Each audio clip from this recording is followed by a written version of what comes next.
5 বছরেও শেষ হয়নি মাগুরা শ্রীপুর সড়কের বাঁক সরলীকরণ উন্নয়ন প্রকল্পের কাজ। জমি অধিগ্রহণ জটিলতা আর কাজের ধীরগতির কারণে সংযোগ সড়ক তৈরির কাজ শেষ না হওয়ায় কোটি টাকা খরচেও নির্মিত সেতু দাঁড়িয়ে আছে ভোগান্তির প্রতীক হয়ে। তবে কর্তৃপক্ষ দাবি দ্রুত শেষ হবে বাকি কাজ। মাগুরা থেকে সুজন মাহমুদের রিপোর্ট আর জানাচ্ছেন জাহিদুল আলম।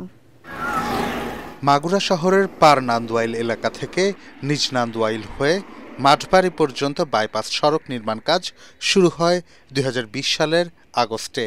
5 বছর পার হলেও ভূমি অধিগ্রহণ জটিলতা, ঠিকাদারি প্রতিষ্ঠানের অবহেলায় অচল হয়ে পড়ে আছে প্রকল্পটি। এতে মানুষের প্রত্যাশার প্রকল্প পরিণত হয়েছে দুর্ভোগে। একর করার পরে পার্শ্ববর্তী লোকেরা এই হিংসার বশবর্তী হয়ে কেস কালাম করে আমার টাকা আটকা রাখছে। এখন ডিসি স্যার ইচ্ছা করলে পারে দুই পক্ষকে ডাইকে সমাধান করে এই টাকাটা দিতে পারে।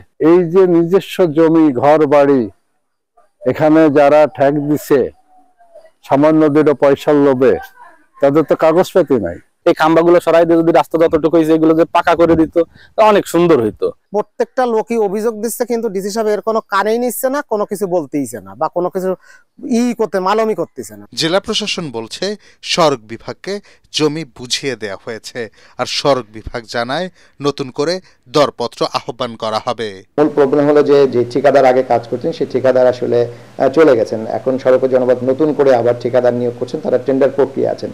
তো এখানে টেন্ডার হয়ে গেলে নতুন ঠিকাদার এসে কাজ করলে শুরু করলে হয়তো বা এটা কাজের গতি আরো বৃদ্ধি পাবে। তো মামলাজনিত কিছু আছে, এটা কোর্ট থেকে যখন ফয়সালা হয়ে আসবে তখন সেই অনুযায়ী তারা ক্ষতিপূরণ পাবে, কিন্তু এটা কোনো বড় বাধা হয়ে দাঁড়াবে না।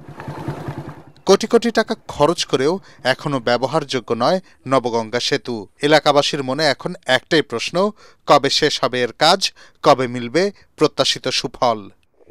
Bureau report, ATN Bangla.